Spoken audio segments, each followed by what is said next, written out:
Welcome everyone. My name is Goel. I'm a postdoctoral researcher at ETH in Zurich. In this presentation, I will give a brief overview of our paper Infochain, a decentralized, trustless, and transparent oracle on blockchain. This is joint work with Cyril van Schreven, Aris, Filos, Ratsikas, and Faltings. Artificial intelligence and the blockchain technologies present a very promising direction for several important decision-making systems in finance and elsewhere to be fully automated and decentralized. However, the data in these systems is assumed to come from a trusted source, which not only makes the entire system centralized but also prone to strategic manipulations. How can we acquire trustworthy data for our decision-making systems without relying on a trusted third party? This is a fundamental question in applications for service monitoring, insurance, banking, trade, governance, etc.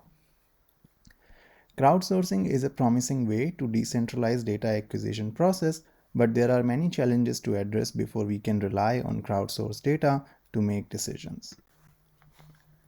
The first challenge is that of incentives. How to incentivize self-interested agents to report high-quality information. This becomes even more important when agents have external incentives to lie.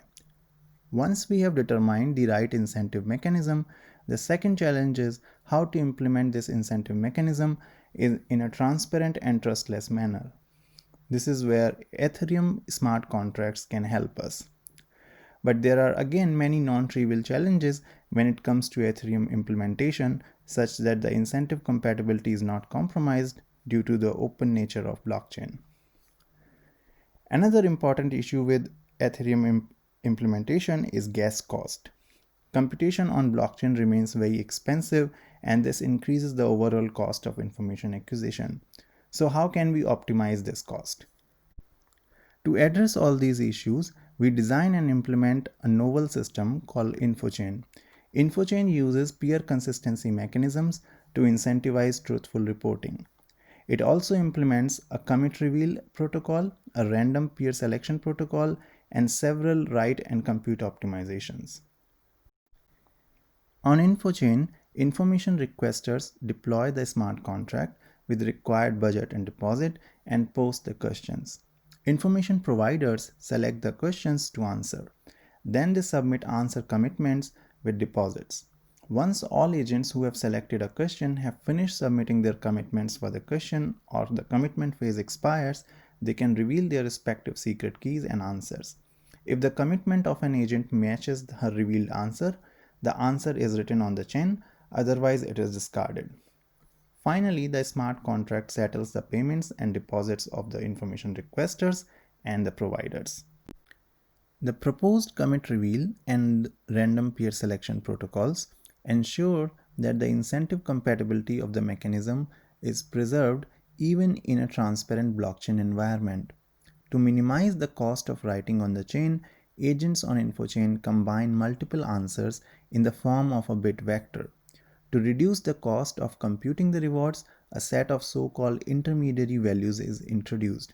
This approach allows for the computation to traverse the data a minimum number of times. These optimizations reduce the gas cost significantly. We also observe that the peer truth theorem for crowdsourcing mechanism outperforms other peer consistency mechanisms in terms of gas cost. We also have several complementary theoretical results about the incentive compatibility and robustness properties of peer consistency when agents have external incentives to provide false information. This problem is more formally treated in our another IJCAI 2020 paper, Peer Prediction in the Presence of Outcome-Dependent Lying Incentives. The main takeaways are: number one, the payments in the peer consistency mechanisms can be scaled appropriately to deal with the external lying incentives, and the payments required to elicit truthful information are generally a small fraction of the external incentives. Number two, the lying equilibrium can be eliminated by either a threat of verification or a non-zero probability of honest reports. I hope you will read the papers, and I look forward to your comments and questions during the interactive sessions or through emails. Thank you.